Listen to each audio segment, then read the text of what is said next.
میرا اشارہ چند دن پہلے اس واقعے کی طرف ہے کہ جو اسلام آباد میں دن دہاڑے 11 بجے کے قریب بہت سے باوردی پولیس کے باوردی افراد اور 4-5 گاڑیاں، جن میں سے ایک گاڑی پہ پولیس کی لائٹیں لگی تھی، ان کے ذریعے مجھے اغوا کرنے کی کوشش کی گئی۔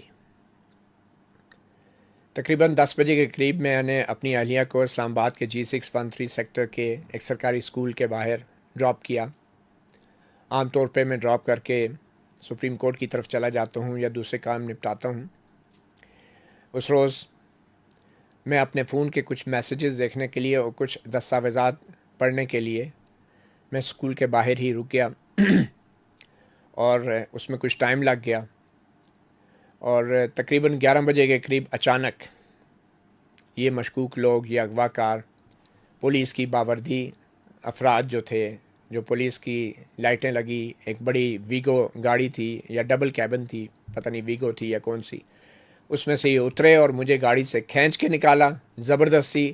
میں نے بڑی مزاحمت کی، جیسا کہ آپ نے ٹی وی اسکرین پہ بھی دیکھا ہوگا، اور مجھ پہ انہوں نے تشدد بھی کیا، اور میں اپنے اہلیہ کے اسکول کے دیوار کے باہر یہ سب کچھ میرے ساتھ ہو رہا تھا۔ مجھے کچھ سمجھ نہیں آئی۔ میں نے اپنی اہلیہ کی توجہ حاصل کرنے کے لیے جو میرے پاس ایک موبائل تھا، اس کو میں نے اسکول کی دیوار کے اندر اچھال دیا۔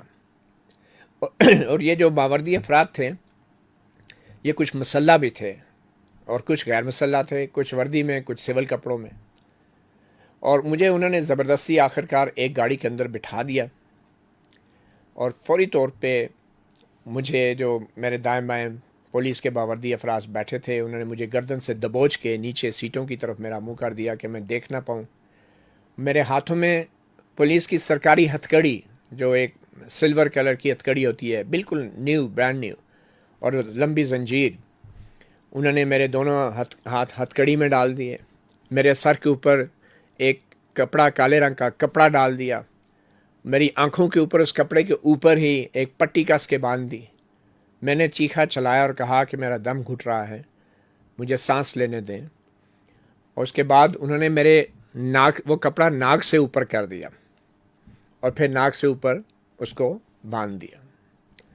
اس کے باوجود میرا دم گھٹ رہا تھا۔ میں نے کہا کہ مجھے سیدھا ہونے دیں، میری گردن سیدھی ہونے دیں، لیکن وہ لوگ تھے، ایک بندہ لگاتار زد و کوب کر رہا تھا، دوسرے نے مجھے جکڑا ہوا تھا، یہ پولیس تھی۔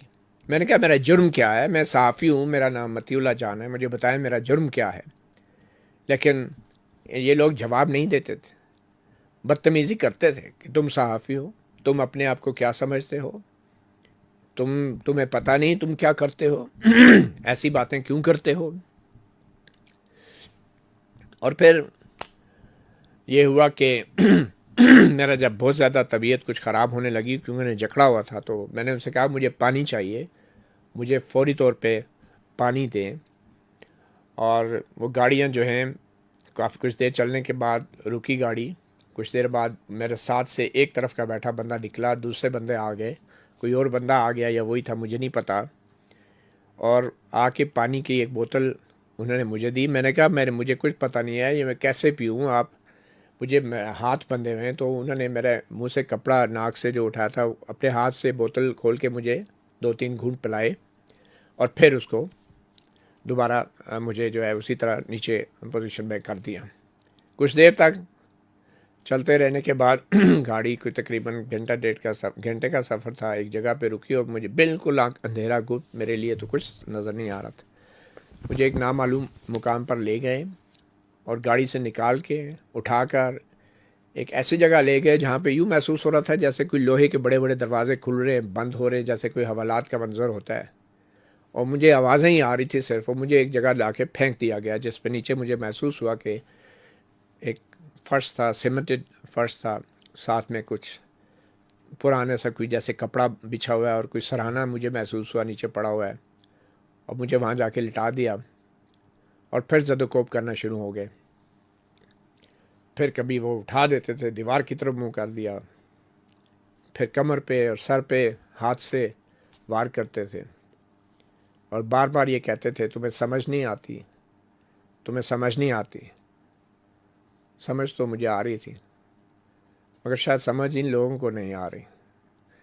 اس وقت بھی میں یہی سوچ رہا تھا میں ان سے کیا بات کروں، یہ کس لیول کے لوگ ہیں کہ میں ان سے کیا پوچھوں۔ بہرحال وہاں بھی میں جب بے حال ہوا، پھر مجھے تھوڑا پانی پلایا گیا بوتل لا کے، اور پھر مجھے لٹا دیا گیا۔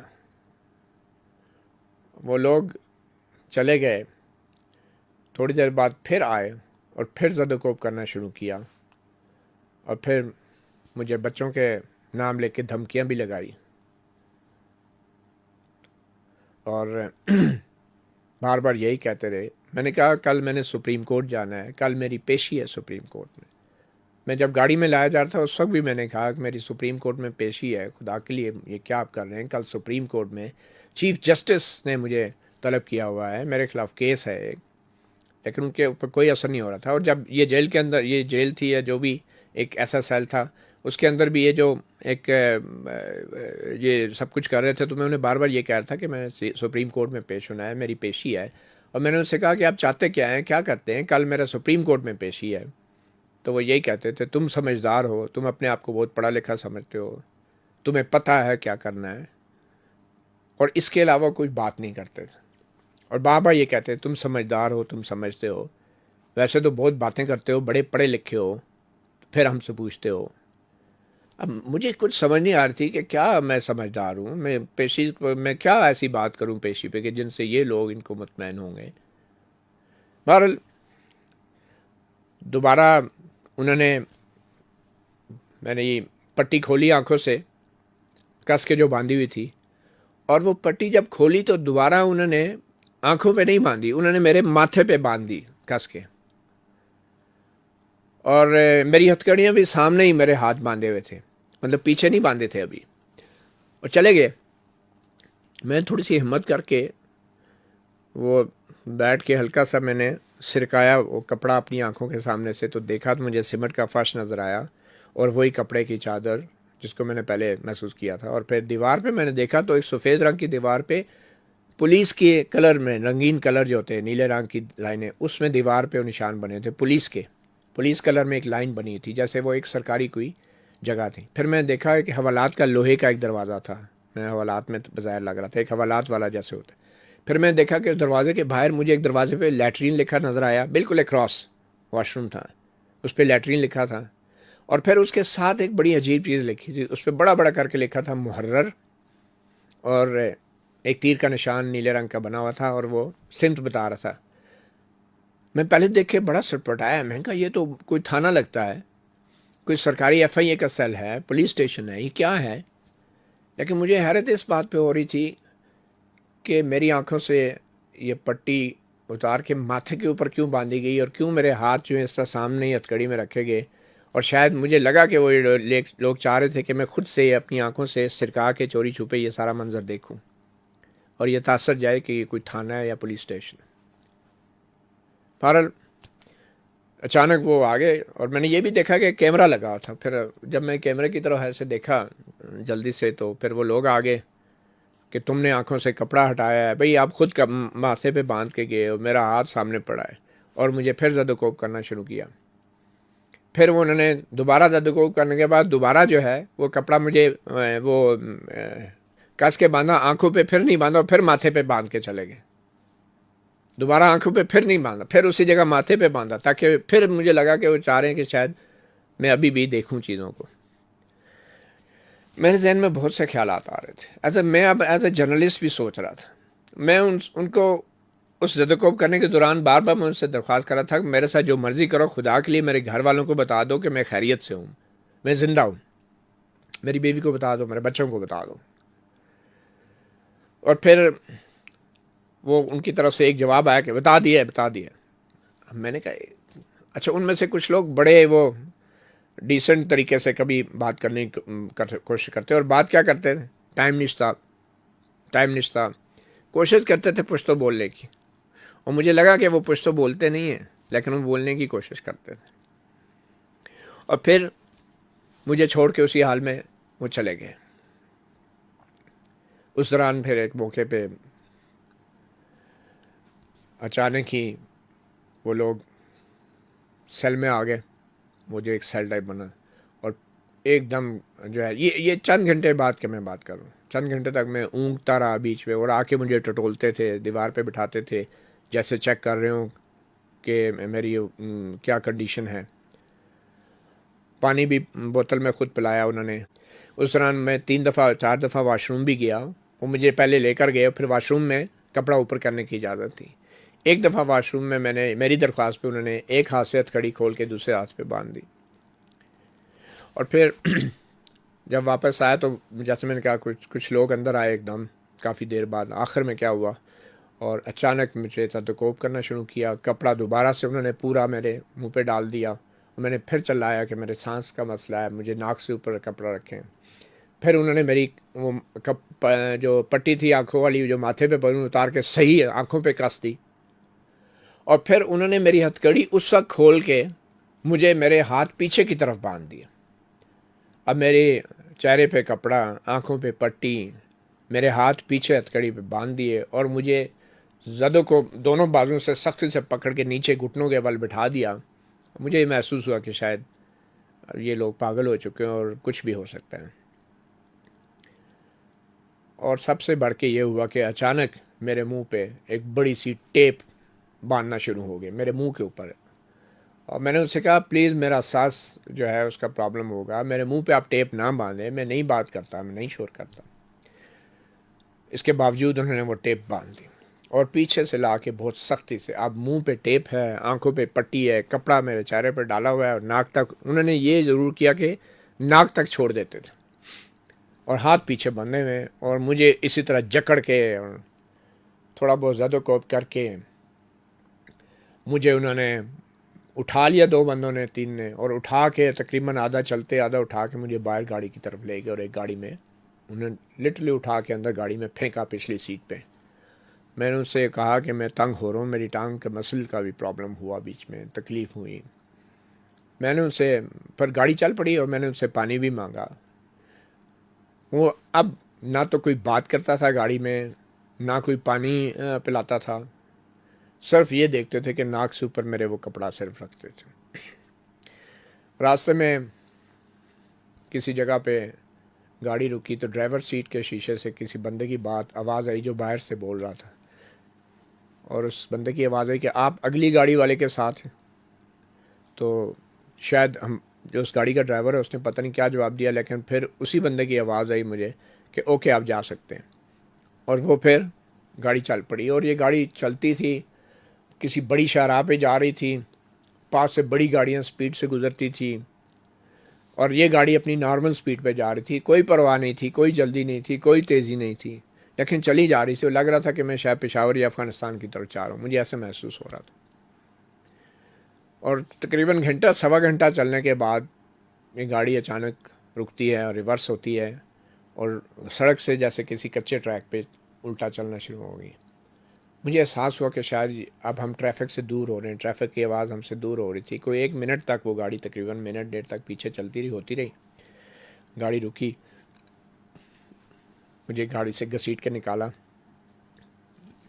اور گھسیٹ کے نکالا جب تو مجھے اس وقت یہ احساس ہوا کہ شاید اب یہ مجھے پھینک دیں گے، مار کے پھینک دیں گے، اور جس طرح باقی وہ چند صحافیوں کے ساتھ ہوا ہے، اور جس طرح ان کے قاتل نہیں پکڑے گئے، میرے بھی شاید ان کا بھی کبھی نہیں پتہ چلے گا۔ میں نے خود سے کلمہ پڑھنا شروع کر دیا، اللہ کو یاد کرنا شروع کر دیا۔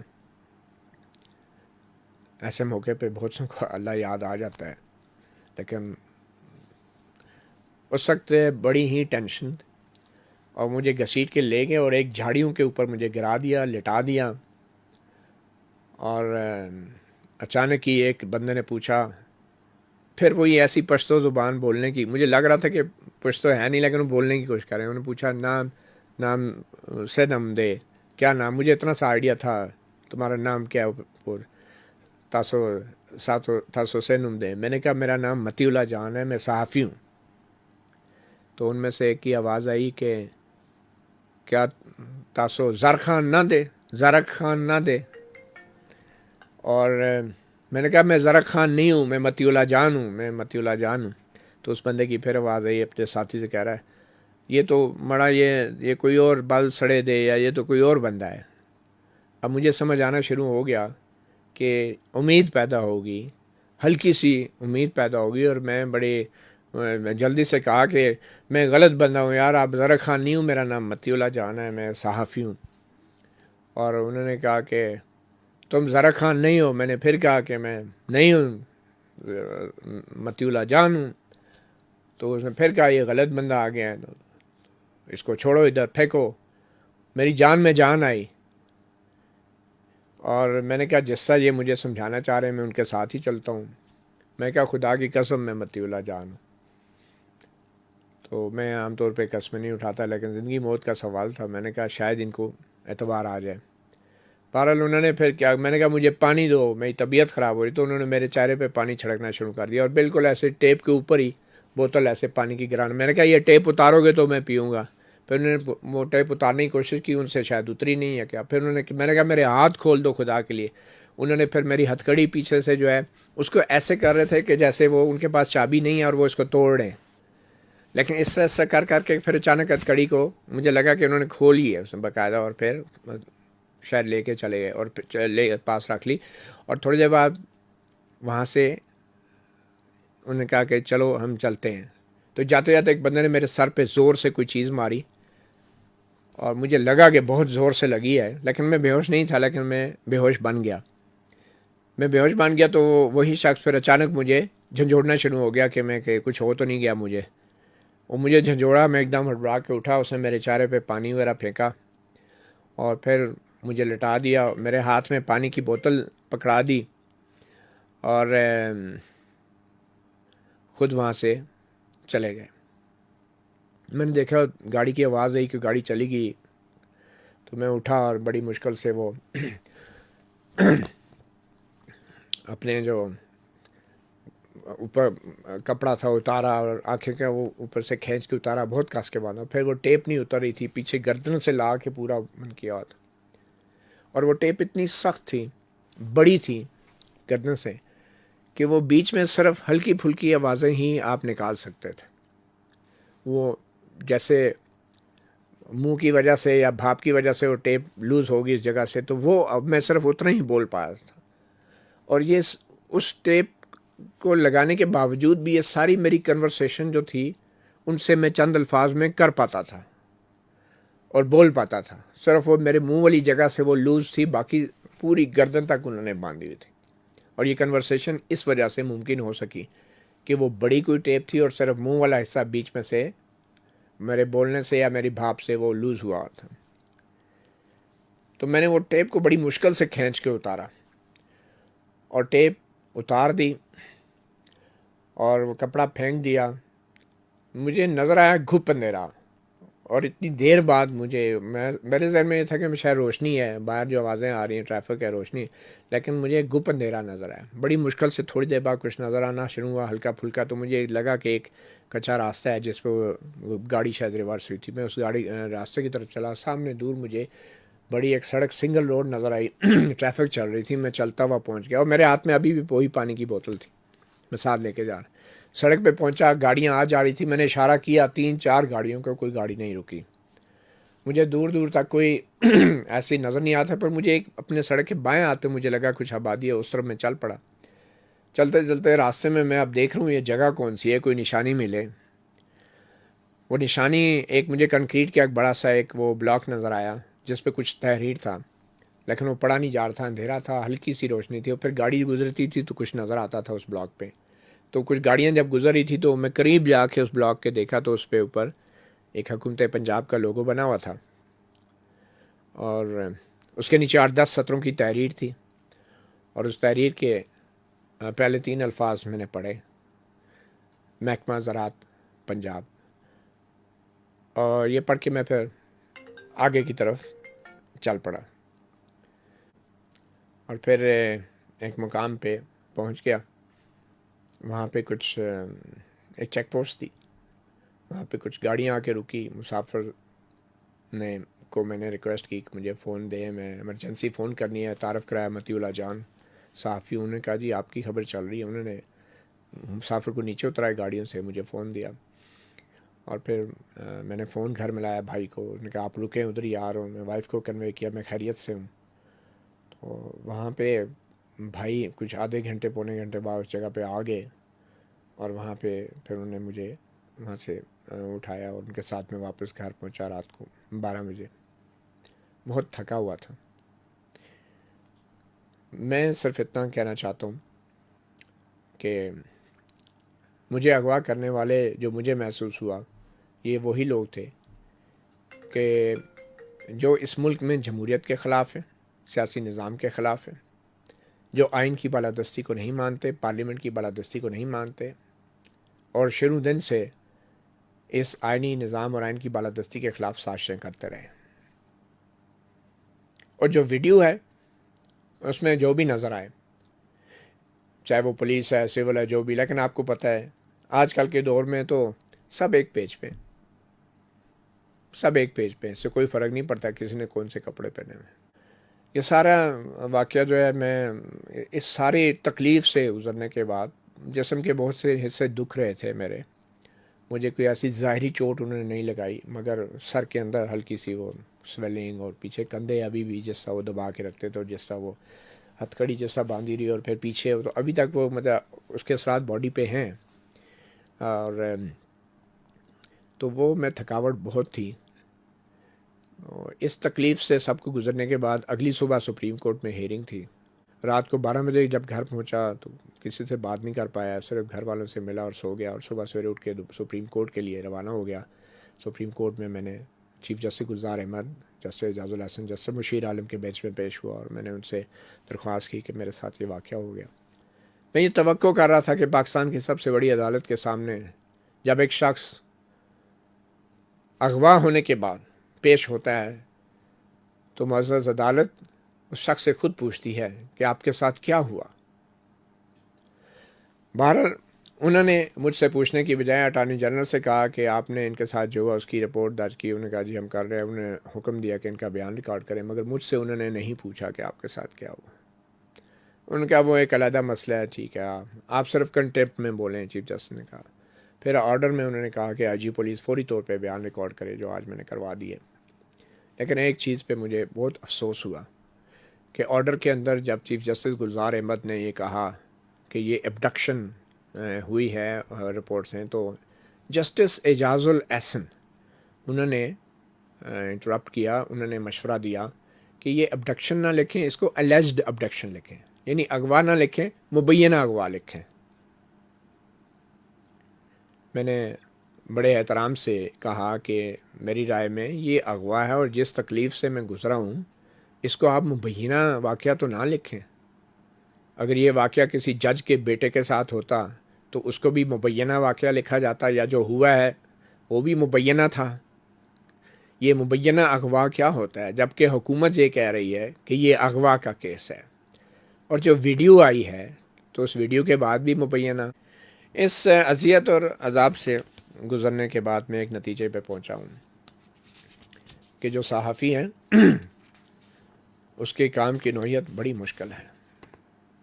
بڑے بڑے سیاستدان, بڑے بڑے ماضی میں ججز صاحبان بھی اپنی ذمہ داریوں سے اپنی جان بچانے کے لیے بھاگ جاتے ہیں, مگر صحافی شاید واحد ہیں اس پاکستان کے ملک میں کہ جو کھڑے ہیں تو وہ کھڑے رہتے ہیں. بہت کم ایسے ہوں گے جو کسی کے اعلی کار بن جاتے ہیں اپنی جان اور نوکری بچانے کے لیے. مجھ سے میرے الفاظ کا حساب تو لیا جائے گا, مگر میرے پاس الفاظ ہیں ہی کتنے جن کا میں حساب دوں گا.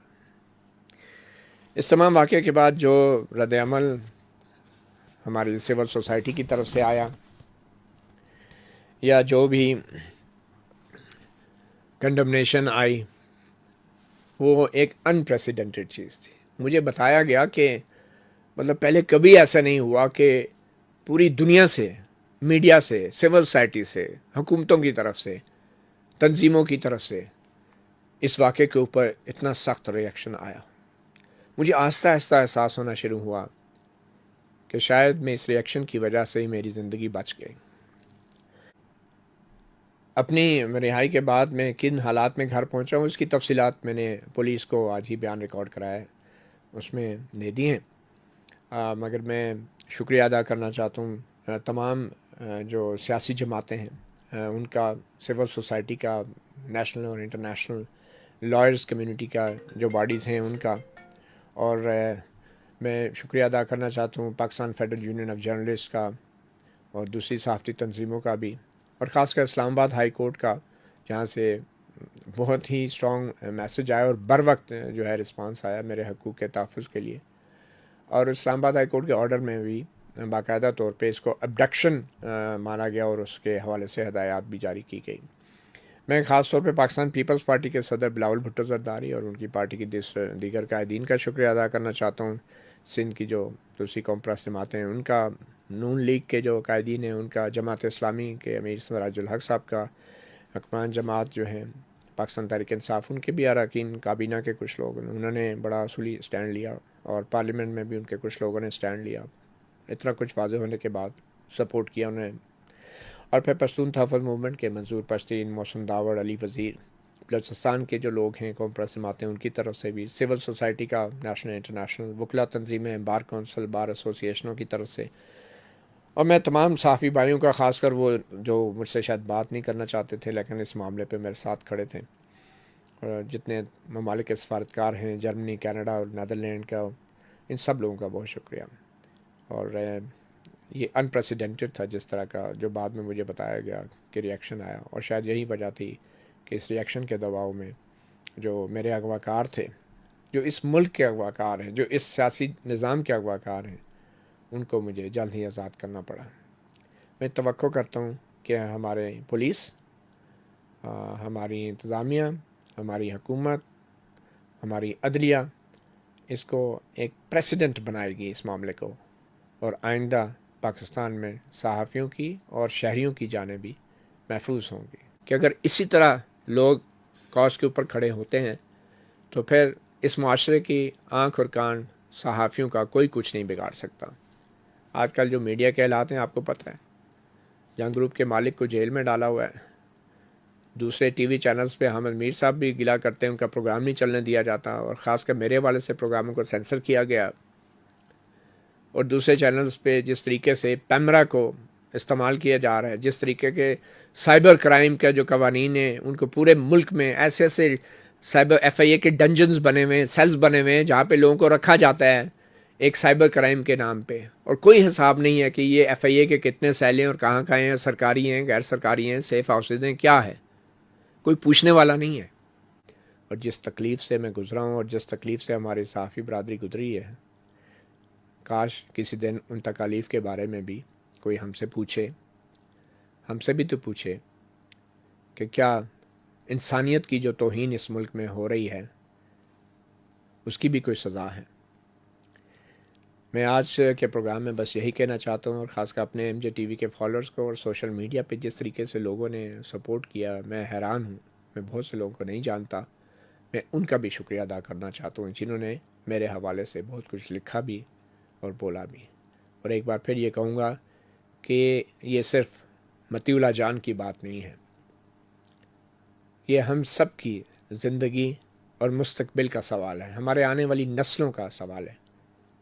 جو آج آپ لوگوں نے سٹینڈ لیا ہے، سپورٹ کی ہے، اس کو اسی طرح جاری و ساری رہنا چاہیے۔ مطیع اللہ جان، ایم جے ٹی وی سے اتنا ہی، اجازت دیجیے، اللہ حافظ۔